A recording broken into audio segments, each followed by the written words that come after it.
over in Rwanda.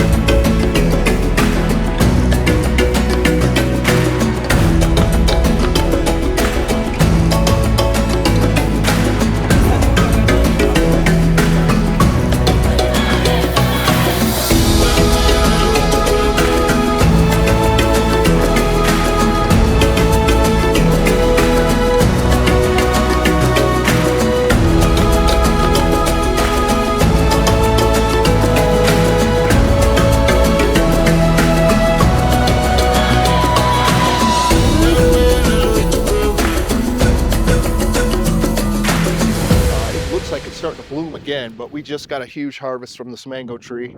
Wow. So we've got that. These are banana trees, and believe it or not, these banana trees have not been here that long. They've only been here maybe 8 months. Okay. And we got them, they were stumps with nothing. Wow. They were just stumps. So these banana plants, basically, what they do is they'll give off shoots. Right. And you notice these little shoots that come up. These are entirely different plants. Oh, wow. So once those shoots come up, we take them and we've been transplanting them. Okay. So we started with about 12 trees. Okay. Now we probably got about 20. Again, this is 8 months from a stump that was maybe this high. This is all going to be dragon fruit, and this is all going to be dragon fruit as well. They have to build special cement pillars. Okay. Because the dragon fruit gets so heavy that if you try to use wood, eventually they're just going to break. And what are we doing for value added for dragon fruit? First and foremost, we're going to, of course, export the fresh dragon fruit. Second, we're going to take the dragon fruit and freeze dry it. Okay. And third, there's actually a medicinal application for the peel. Okay. So what we can do is we can take that peel, we can freeze dry the peel, powder it down, and put it in capsules for supplement. These right here, they're getting a little buried, but these are actually mandarin trees. Okay. And we're getting mandarins already, but of course we haven't put a lot of focus into those. Okay. Because again, we're starting from the bottom up. Gotcha. And once we get down here, you'll see what I'm talking about. Wow. So we have a huge amount of area right here that's uncultivated. Okay. That, again, we're planning to use with experimental crops. We have a lot of non-GMO heirloom seeds that are coming. Okay. And we're going to plot out areas very specific to the type of product that we're growing. Over here, I'm going to make a special point to show you this over here. Okay. This is the area where African Bee Company. Oh, yes. This is their plot right here. So we should be able to fit about 30 hives here. Okay, wow. So yeah, African Bee Company's doing some really great things right now. I'm super excited to work with them and get this honey thing going with them. Wow. Now these guys are from the States as well? Yes, they are. They're from the U.S. They're from Philadelphia.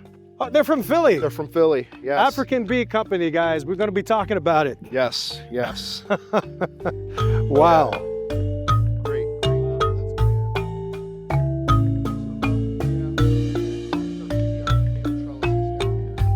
So, oh, these are the tomatoes? Yes, this is where they're going to be. There's some that are here now, but we've got a whole batch of tomatoes that we're about to move out. Rosella tomatoes we're about to get out here. Gotcha.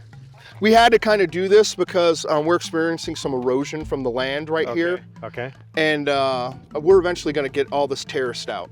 Okay. But we built this like little bit of a dam right here to kind of keep the water from flowing down and tearing this path up. I see. So everything we're doing here is experimental from this point on down. So right here we've got varying types of basil. This basil's not local to the area. I'm not exactly sure which one this is. I think that's Persian basil, if I'm not mistaken. That might be Persian. We've got over 7 varieties of melons that we're experimenting with here from all over the place. Right. We've got several varieties of corn. Okay. That's not local corn. We've tried some. Again, a lot of this is experimental. We're noticing, we planted some of this corn, for instance, to experiment like what kind of bugs and pests that we're gonna have. Okay. And we noticed this corn variety, it's like a double red corn variety, gets attacked more than the other varieties. The strawberry, I can't remember the name off the top of my head. It's strawberry something. Right. But it's like a pinkish corn. Okay. So as you can see, this corn is not experiencing as much damage as this corn is. Okay. So in us testing all of this now, we're coming up with remedies. Why isn't this corn doing good? It's not just we're going to spray chemicals on it. Okay. It's what's causing the problem. And we determined that it's this type of worm. this part right here where it spirals down, because Right. that worm likes to hide in here. Ah. So by taking that wood ash, it smothers the larva, and it prevents the other Any growth. worms from wanting to even inhabit the area. Okay, gotcha. So it just deters them altogether. Deters them altogether. Wow. It's simple solutions. Wow. We don't want to put a whole lot into something until you know we know it works. we know it works. Makes sense. So we've got even local Rwandan strawberry varieties here. They're a lot smaller. We've got like 3 new varieties that are on the way here now, Okay. and we're gonna see how they do here. Wow. But for now, what we do is we grow things like we'll have rosemary, basils, and mint leaves growing on the outer edges. Right. So as they start growing, what we do is, like you can see over here, we'll take it and we'll take clippings of it and we'll put it in the center of the trellises. Okay. Things like mint, rosemary, basil, it deters bugs from coming. Ah. It's another form of natural deterrents or pesticides. Gotcha. So again, we're establishing foundations from the ground up and taking our time doing it. We're experimenting with this corn that we have here. Again, this is another variety. We just want to see how it grows here. Everything is getting prepped and trenched right now Okay. for the next batch of tomatoes we're about to put down. Okay. What we're doing is, it's about to be rain season right now. I can smell it. Is that tomatoes I smell? What does that smell? I don't know, it could be. Some tomatoes are coming up here, so it could be. Smell something smells nice. It could be the flowers as well too. Mm. By trenching this, it allows some of that water to flow through so it doesn't sit on the roots, and it's Okay. diverted down Wow. and out. So by sitting on the roots, it pushes the tomato beyond its capacity. Well, what happens is when you start getting too much water on tomato roots, it creates a calcium block. Okay. And then the leaves start to curl up and shrivel. It makes it so the tomato can't take up the proper nutrients it needs, the potassium, the calcium, and everything, and you get a blockage. How did you learn all this stuff? Homesteading.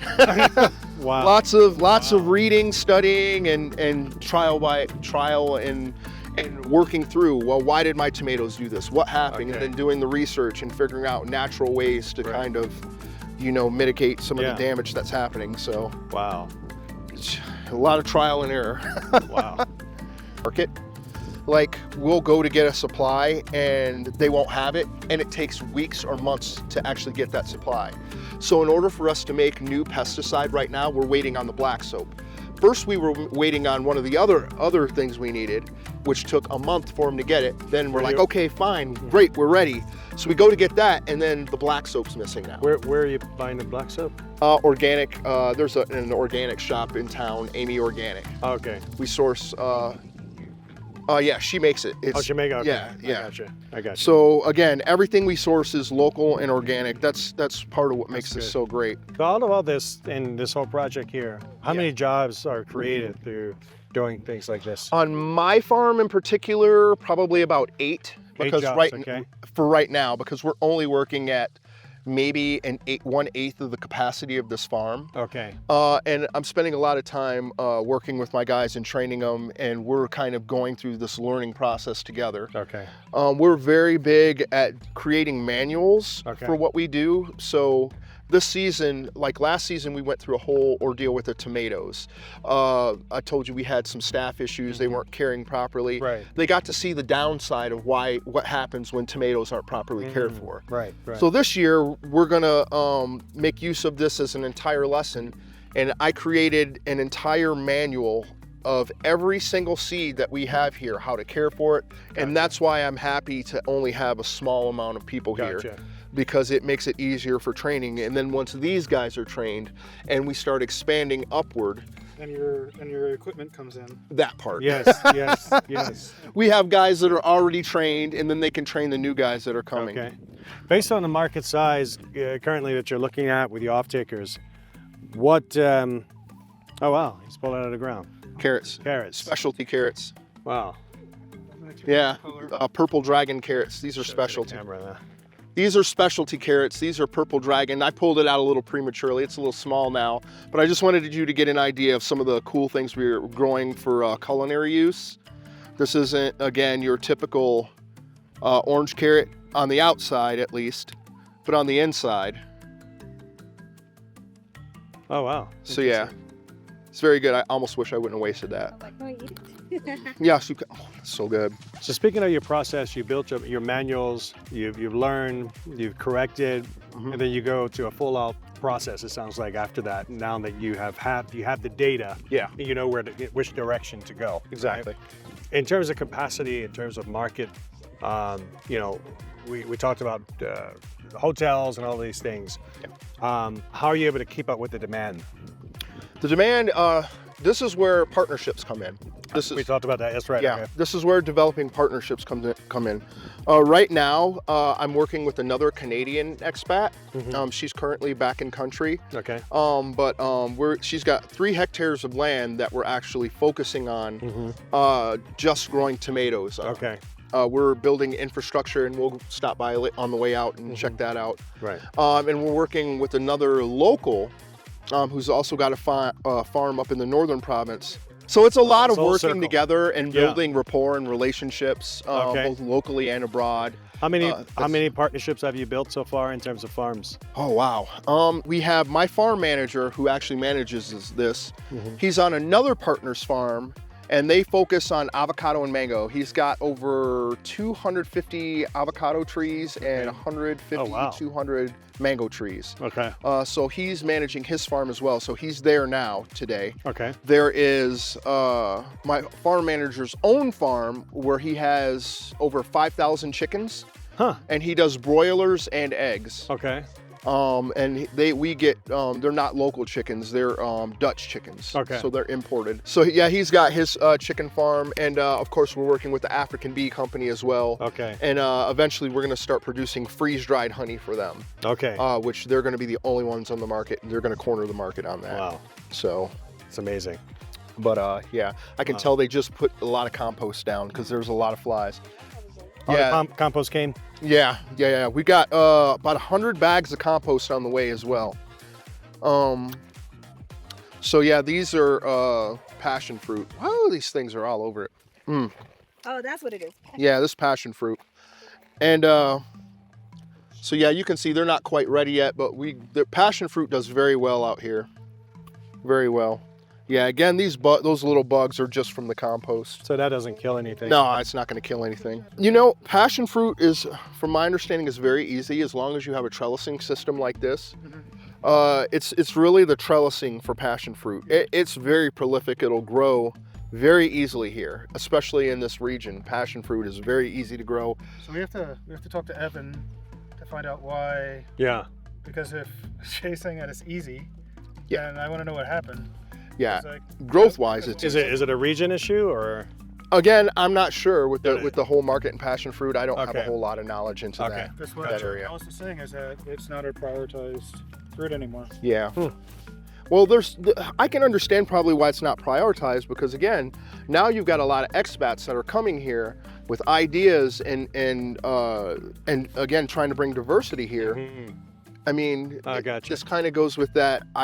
You know, we know how to grow one thing, so everyone wants to grow it. That's what the pattern I see in farmers. One person sees someone growing it, and then they try to grow it, and then the next person, and it's because the over. demand is there, the expats are here. What did you call Rwanda again? Is the what of Africa? Singapore. Singapore. Yes. Singapore of Africa. Just like Jay said here, you know, when it comes to certain types of things that we are growing in Rwanda, a lot of the things are not local. It's not locally grown, and you get a lot of pushback from some local farmers who typically don't do that. But because there are a lot of expats moving in, you know, this is considered the Singapore of Africa. You know, we are now we're starting to bring in the variety of fruits and perhaps even other vegetables that are typically not grown here. So you're starting to see that push and pull of that, and hopefully that creates a whole nother market. So only time will tell.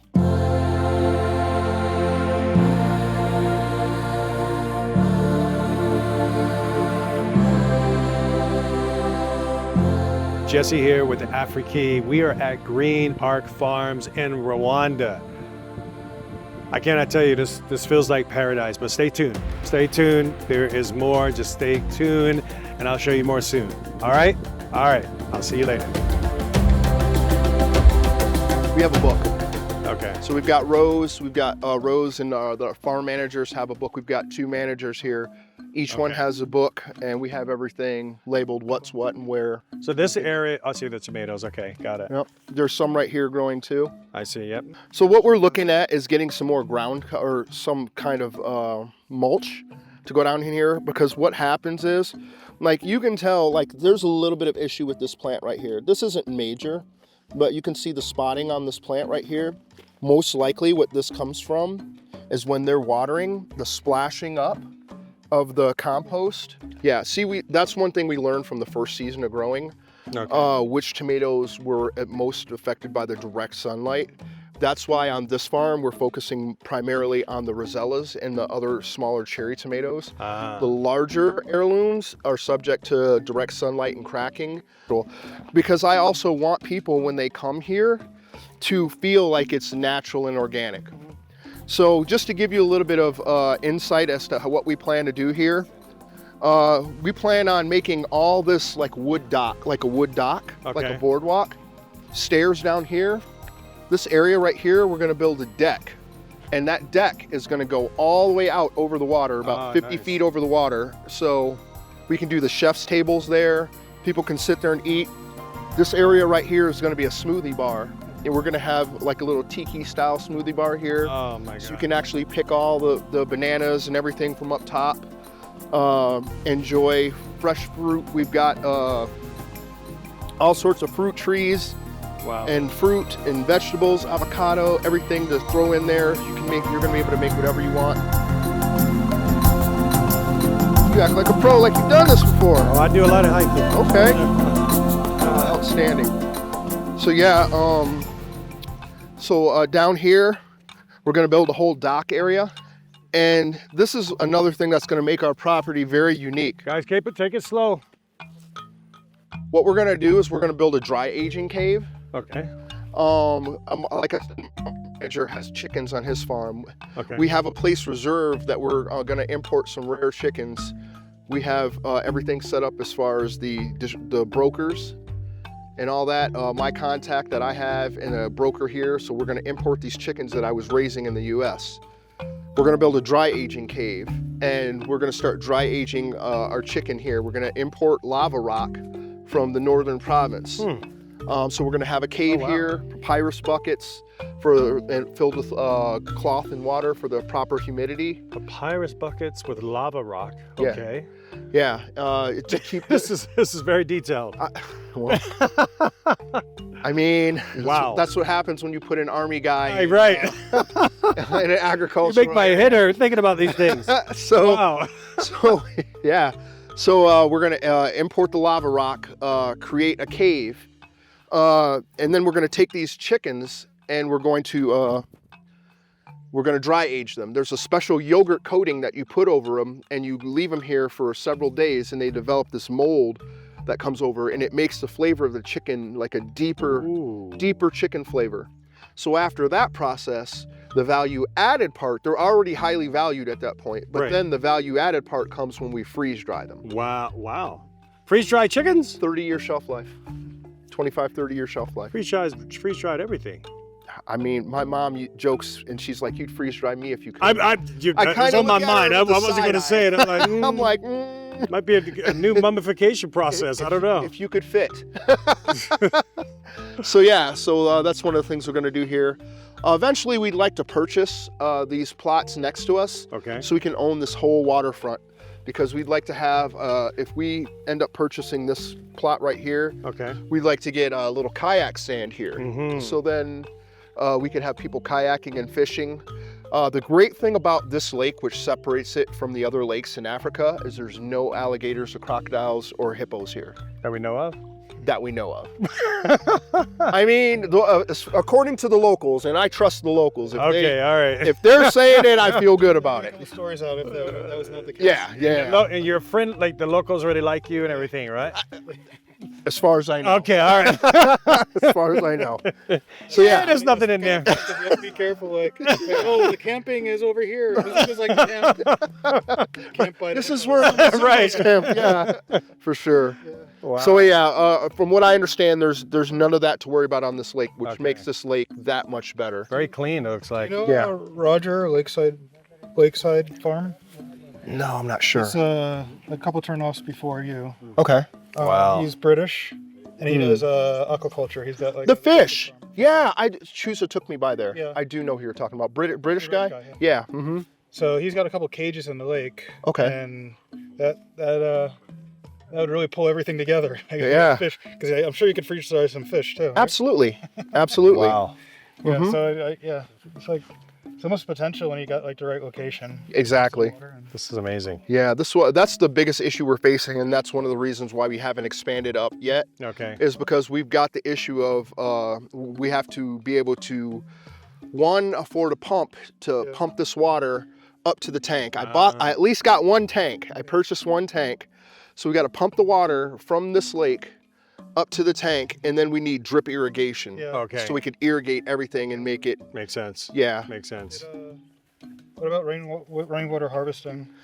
That's good, but what happens when it's not rain season? That's the issue we're going to run into when it's not rain season. Right, yeah. You know, we're not going to have, when it's dry here, it's dry. Yeah. It's Yeah, really that's true. dry. Because like Wow.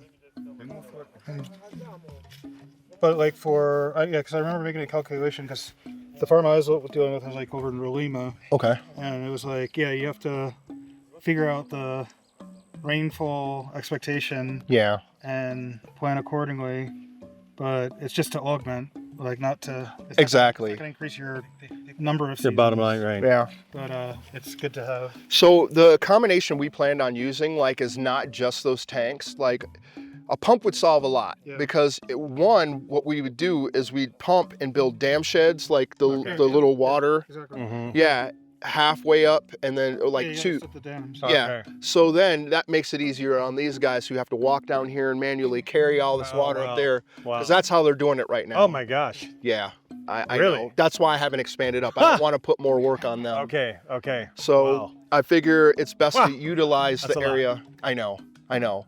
That's why I say it's best to utilize the area right now to their strengths. I don't want to overwork Right. anybody That or makes sense. have them carrying water all the way to the top. It's bad Wow. enough every once in a while they got to water those bananas. Right. Right. You know, so it's just like, So speaking of waste, when we talked about the crops, the waste process and that Yeah. being a business and drying those, would that be something, once those machines are here, that's something we can get done right away? oh, We can absolutely. get going right away? Absolutely. Okay. Absolutely. Yeah. So you have a lot of relationships with these farms anyway.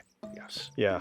Yes. There's, we there's need to no talk about shortage of that. items to freeze dry. Because here's the thing, No you know, shortage. this is a process all over Africa. So that's something you can duplicate over and over again. Absolutely. And Yeah. we have had some interest from people from other countries. Mm. I don't want to speak particulars, Yeah, but of course. we've had conversations with people from other countries who are interested in our model and what we're doing. Again, I don't have a problem sharing information. Right, right. Even if other people, start doing this, there's so much room in this yeah. market. No Oh, one's yeah. doing it. Yeah, exactly. No one's doing it. So Exactly. no one's gonna. All right. So what we're speaking to, guys, for those who may want to understand what I'm talking about, waste. So what I've read was 30 to 40% of crops are actually wasted because of, how can I say, they go bad, basically. And, they're not properly either freeze-dried, not freeze-dried, what do we call it? Process, just in general. Processed in general. So what happens is, we have cold storage, we have a freeze drying process that we can do with that, but most farmers are not doing that.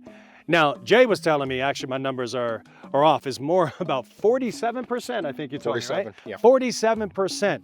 So just imagine being a farmer and figuring out that, you know what, I'm spending 100% of labor and I'm only going to be able to really keep 53% of what I've actually yielded.